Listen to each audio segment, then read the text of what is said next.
The G20 summit proved to be a success with the U.S. and China coming to an agreement on a ceasefire. A Harvard grad student is being punished for owning a firearm legally. And everybody's favorite scientist, Neil DeGrasse Tyson, has sexual assault allegations put upon him. This is A Better World, and I'm your host, Luis Acevedo. Starting off today, we're going to talk about the G20 summit. Now, Friday, we talked about the new NAFTA deal that came about between the U.S., Canada, and Mexico. That was a win for President Trump and Canada and Mexico as well. It still needs to pass through Congress to see if the deal is going to go into effect, but the promise has been kept on President Trump's part to rework NAFTA and make it better. The most important thing that actually took place over the weekend was not that. It was actually the ceasefire that took place between the United States and China regarding the trade war. Now, this isn't indefinite. This is only for 90 days. So the U.S. and China have 90 days to work on agreements. That way it will be beneficial for our country and the Chinese country, as well as making sure the Chinese government isn't stealing technology from our country and other countries as well. So with this 90-day ceasefire, it rescinds the new tariffs that President Trump was going to place on China come January 1st of $200 billion. This also removes and reduces tariffs on import cars from American cars to China. So this is good for the American sector and it's good for the Chinese sector. As a matter of fact, it's been good all over the world. There's been markets drastically increasing due to this ceasefire right here. So this is a really good thing. And China also agreed to buy a substantial amount, the amount we don't know exactly, but a substantial amount of agricultural goods and industry and energy goods as well. So this is really good what took place over the weekend. Like I stated, the markets have boomed because of this. People are not as scared as they were before due to the trade war. And this was only a matter of time before the U.S. and China came to some sort of agreement. Because China right now, their manufacturing sector is really, really down. Their economy as a whole is really, really down. Their yen, their currency, is down as well. So it was only a matter of time before they were to work on coming to an agreement. That way some of this pressure that they're feeling from the trade war can be lifted off of them, because the United States market is more durable than their market. And President Trump knew that, which is why I made a whole episode about the trade war and why I think President Trump is making a smart move. I really did think he made a smart move by going into the trade war, because we were able to withstand the effects that it took to our economy. I understand that the farmers were affected. I get that 100%. But our overall economy was able to withstand it while the Chinese market was not. So this was a very good thing that President Trump did to put more leverage on our side. That way we can one-up the Chinese government and make sure that they come to agreements with us and not the other way around. And we're no longer getting taken advantage of like we were before. So this is a really, really good thing that's taking place. Like I stated earlier, though, this is not indefinite. This is only for 90 days. Do I think that President Trump and President Xi will come to an agreement? Yes, I do. I really do. I believe that because right now, President Trump is holding all the chips. The Chinese government has to concede to what President Trump wants at this point. So that way, their economy is no longer being affected negatively like it has been for the past couple of months. Another thing China has done, which has made a lot of people in the United States happy, is the labeling of fentanyl as a controlled substance. So they weren't doing this before, and China has been getting a lot of slack because of their production of fentanyl and selling it to the U.S. market, being that fentanyl is the thing that has caused so many deaths in America. So many deaths. And something I want to share personally here, I mean, I have a family member who overdosed from this. My aunt, she overdosed from heroin, and it was during the epidemic in which people were just dying left and right from heroin. Now, this was a very sad thing for my family. It was very hard on us. She was loved by everybody, and it was very unfortunate. And it's always sad because she was so young. She was so young. So, but, I've been affected personally from this drug epidemic that's taking place. So this is really nice to see that we're doing something about it, and we're making sure the Chinese government is doing something about it as well. Something else that took place during the G20 summit that wasn't as good, and I think it was definitely misrepresented by the media, is that 19 out of the 20 countries all signed on to be a part of the Paris Treaty Agreement again. And that one country, if you can guess who it was us, the United States. We decided not to be in it again. Now, as I listened to NPR this morning, as I do every morning during the week, that way I can get a little summary of what's going on top of the reading I do on my own to be informed of what's going on. They were talking about us not being involved in the Paris Treaty Agreement. I've also seen several articles about people being upset at us not taking part in the Paris Treaty Agreement again. I don't understand this outrage. I really don't. Here's why I don't understand it. For the 9th year in a row, the United States this is the 9th time in this century. The 9th time in this century that the U.S. has the largest emission reduction in the world. And this is actually the 3rd consecutive year that emissions in the U.S. have been declining. This is something that I'm reading from American Enterprise Institution. We are leading the way in emission reduction, yet we are being criticized for not being entered in the Paris Treaty Agreement. You want to know who's in that agreement? China. And you want to know who's causing the most emissions increase? China. Not only that, but the agreement's voluntary.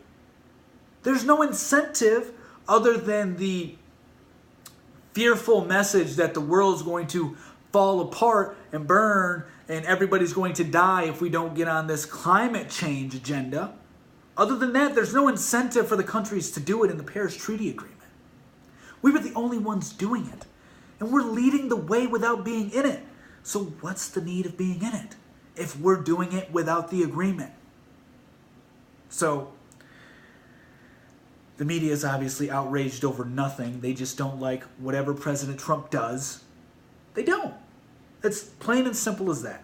We're paving the way for reductions in emissions, yet we get no credit for it because we're not in the agreement. Whatever. So that's what's going on in the G20 summit. It turned out to be a pretty successful meeting for the 20 world leaders who were there. We obviously had a tremendous outcome because of it, with the ceasefire, with the new NAFTA deal. So these are great things, and the ceasefires is boosted confidence around the global market, not just in the U.S. and China, but globally.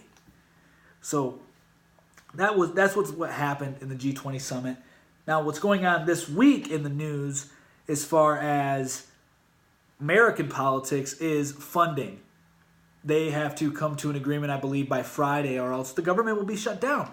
President Trump has stated that he will shut down the government if he doesn't get funding for the wall. He is trying to make sure the leaders in the Democratic Party, Nancy Pelosi and Chuck Schumer, will come to agreement with him. They're working on stuff right now. They were supposed to meet Tuesday. However, that was canceled due to George H.W. Bush's funeral being held that day, who passed away, I believe, on Saturday or Friday night. So he was our 41st president. Very sad that, he is gone. However, he lived a long life. 94 years old, if I'm not mistaken. 94 years old. That's a long life. It's always sad to hear somebody go, especially an important figure like him. But it lessens the blow when you hear that they died at 94 as opposed to 64 or 54. Not living, he lived a full life.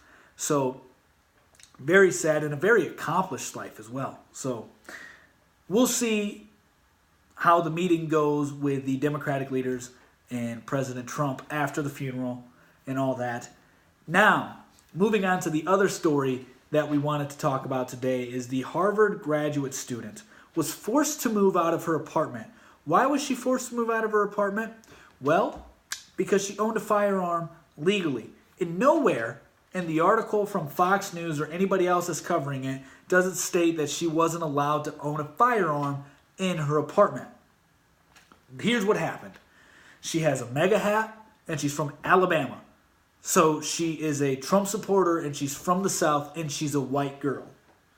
She's a white Republican. And her roommates said that they put the dots together, that she had a MAGA hat, she was from Alabama, and they were like, what if she has a gun? And you know what they did? Here's what they did. They went into her room without her permission, invaded her privacy, searched through her stuff, found her legally owned firearm, and then confronted her on owning a firearm legally and going through her personal belongings. They said that her having a firearm made them uncomfortable. They didn't care about her safety or why she had the firearm in the first place. Come to find out, she was in an abusive relationship, and that's the reason why she got the firearm. Legally, I mind you. Legally. But that didn't seem to matter to them. All they cared about was their selfish feelings. They didn't think, oh, well, if somebody was to break into our house or we were to have some kind of violent outbreak happen in our apartment, maybe she could help us out with the firearm. Maybe she could protect us. Nobody thought about that. Nobody was thinking rationally because nobody on the left thinks rationally. You know what they do? They think with their feelings. How do they feel? That's the only thing they care about. And because of their feelings, she was kicked out. The landlord, the manager of the property, stated it would just be best for the legally gun owner to leave the apartment because it made the other people uncomfortable. This is bullcrap. This is straight bullcrap. She had the firearm legally. She had it for a reason. They invaded her privacy. And she has a undeniable right to own a firearm. That is something that she is entitled to as an American citizen, to own a firearm. Yet, she was being kicked out of her apartment for that because it made people uncomfortable. Although they completely disregarded how it made her feel. That's why I called them selfish feelings, because they didn't care about how she felt. And this is also why we need to be wary of wanting to go only with a popular vote. Because that's why she was kicked out. Not by logic, not by any sort of reasoning, not by her opinion or reasons why she had the gun or legal grounds. None of that. None of the gun owners' legal grounds, opinions, anything like that had anything to do with it. It was because of her 2 or 3 other roommates that felt uncomfortable and unsafe. That's the bad things about mob rule and why we should not push for that. Because then innocent people who are law-abiding citizens will be punished. Because they'll be outvoiced by idiots. Yeah, by idiots. And what I don't understand either is how long were they living together? I don't think it states in here how long they lived together. But if you live with her for 2 years, a year, 6 months, and you were perfectly fine with living with them, knowing what kind of person they are because you live with each other, and then all of that changes once you find that she owns a firearm legally and doing nothing wrong, but now your opinion of her changes drastically. This is where the left and the right differ tremendously in their way of viewing the world. The left says, if you don't agree with me, you're the enemy and you're evil. The right says, if you don't agree with me, that's okay. We'll talk about it. Let's see what our differences are. So that way, maybe we can come to some sort of agreement and maybe meet in the middle. And if we can't meet in the middle, well, then we'll better understand each other's positions and know where we differ. That doesn't take place on the right. On the left, I'm sorry. They say, you make me uncomfortable, and this induces anxiety. That's exactly what they said, is that it made them uncomfortable, and it was anxiety-inducing. Pitiful. Pitiful, and I feel sorry for this woman. She's 24 years old. She's a Harvard graduate student. Very bright. Yet, because she owns a firearm, she can no longer live in her apartment. And you know what? Another thing that's even more messed up than that, the landlord stated that if she was to stay there and her other roommates were to move out, she would have to pay rent for all three of them that were to move out. What the hell? She was going to be punished either way. Insane. Completely insane. Now,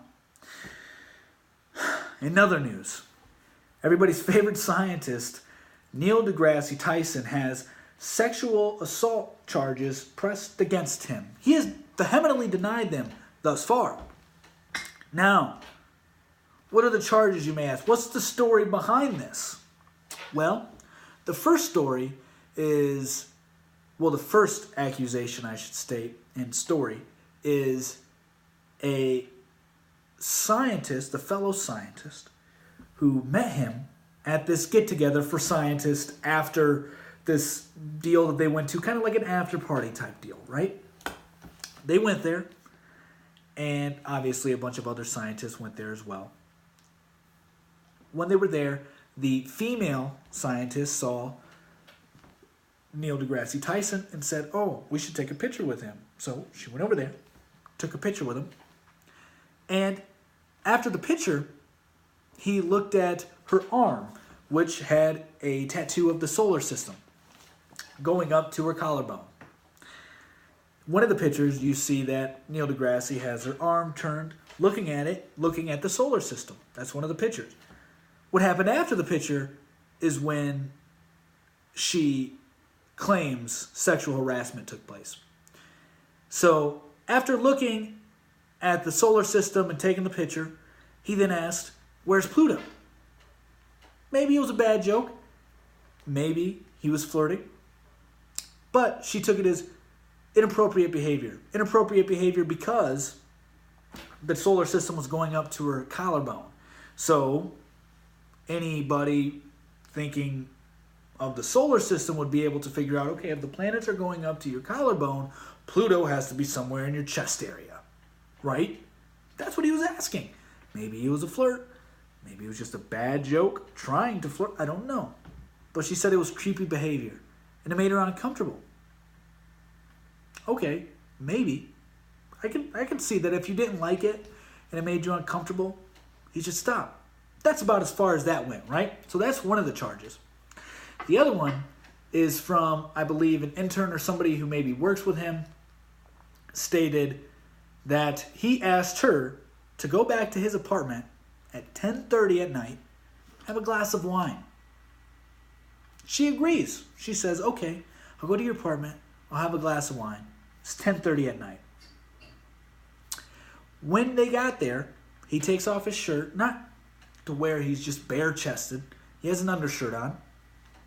Gets out the glass of wine, pours him a glass, gets a knife, cuts up some cheese, and she says he waved the knife around, but she didn't state how he was waving the knife around. It could have just been talking like people do when they talk with their hands. She didn't say he put it to her throat, anything threatening like that. Just cutting the cheese and then waving the knife around afterwards. And when they were drinking the wine, eating the cheese, he then tried to persuade her to have sex, she stated. Not forcing her by any means necessary, but trying to persuade her into having sex.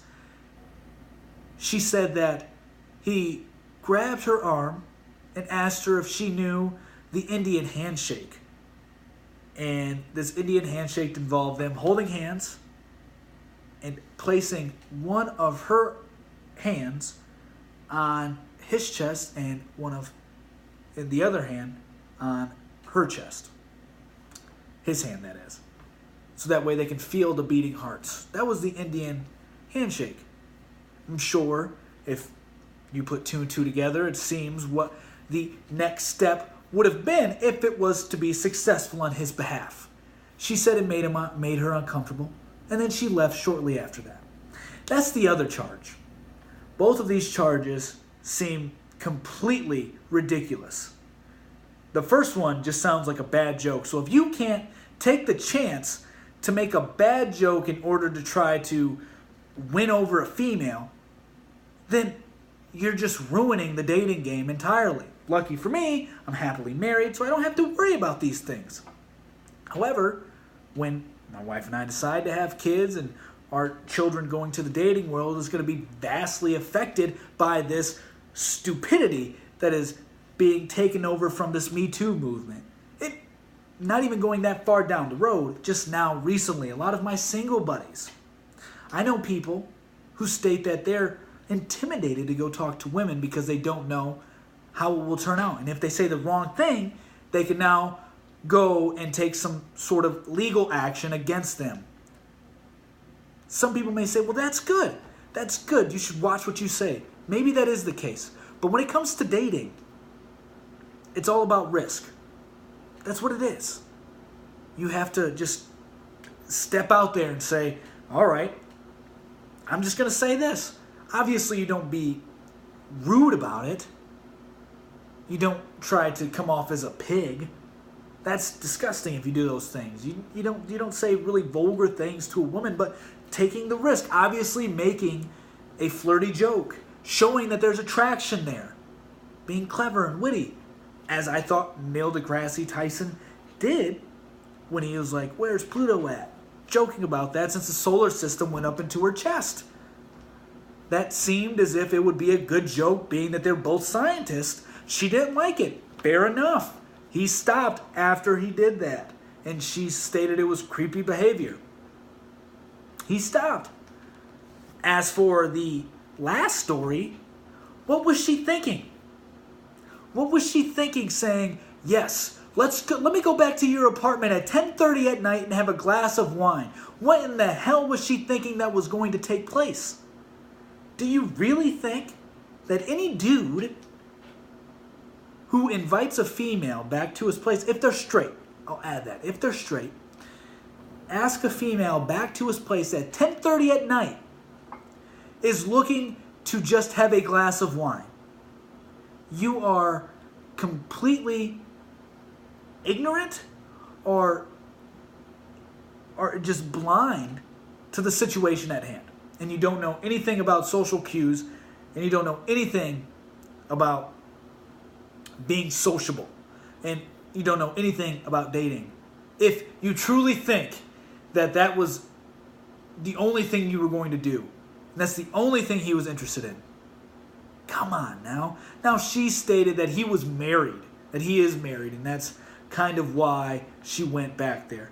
But come on, if a married dude asks a woman back that isn't his wife back to his apartment at 10:30 at night for a glass of wine, he's going to cheat on his wife, or at least try to cheat on his wife. The Me Too movement is ruining so much. There's no actual evidence that he has done anything wrong. But let's not forget, when it comes to Republicans, we believe all women. When it comes to everybody else, we have due process. I'm for due process at all times. I think that these charges, although I know the stories, and from both stories it doesn't seem that there's any merit for the charges, but I agree that we should have a trial on it. If they really feel that they were sexually harassed or sexually assaulted, there should be a trial that takes place. Due process. That's what makes justice great here in America. So that's what we have for the news today. I hope you all enjoyed it. I hope you all are having a wonderful Monday, and we'll see you again tomorrow. Peace.